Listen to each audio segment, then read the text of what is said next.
सोलापूर महानगरपालिका सार्वत्रिक निवडणूक 2025-26च्या अनुषंगाने आज मुख्य निवडणूक निरीक्षक नयना गुंडे, आयुक्त महिला व बालविकास विभाग पुणे तसेच निवडणूक निरीक्षक मल्लिकार्जुन माने, अप्पर जिल्हाधिकारी सातारा यांनी सोलापूर शहरातील नॉर्थकोट प्रशाला येथे स्थापन करण्यात आलेल्या निवडणूक निर्णय अधिकारी क्रमांक 1 ते 7 यांच्या कार्यालयांना तसेच आचारसंहिता कक्षास भेट देऊन सविस्तर पाहणी केली।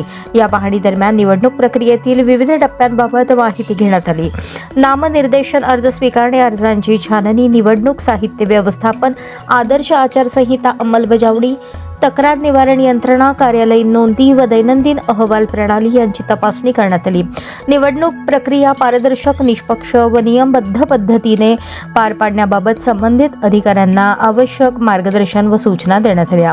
यावेळी सोलापूर महानगरपालिकेचे आयुक्त तथा निवडणूक निर्णय अधिकारी डॉक्टर सचिन ओंबासे, अतिरिक्त आयुक्त वीणा पवार, अतिरिक्त आयुक्त संदीप कारंजे, उपायुक्त आशिष लोकरे, सह आयुक्त गिरीश पंडित, नगर अभियंता सारिका अकुलवार तसेच इतर वरिष्ठ अधिकारी उपस्थित होते। यावेळी त्यांनी मतदान केंद्राची पाहणी सुद्धा केली आणि आवश्यक त्या सूचना दिल्या। निरीक्षकांनी निवडणूक यंत्रणेची तयारी, उपलब्ध सुविधा व समन्वयाबाबत समाधान व्यक्त केले। आगामी निवडणूक प्रक्रिया ही शांततेत, निर्भय वातावरणात व पूर्णपणे निष्पक्षपणे पार पाडण्यासाठी सर्व अधिकारी कर्मचाऱ्यांनी निवडणूक आयोगाच्या मार्गदर्शक सूचनांनुसार कामकाज करावे असे निर्देश देण्यात आले।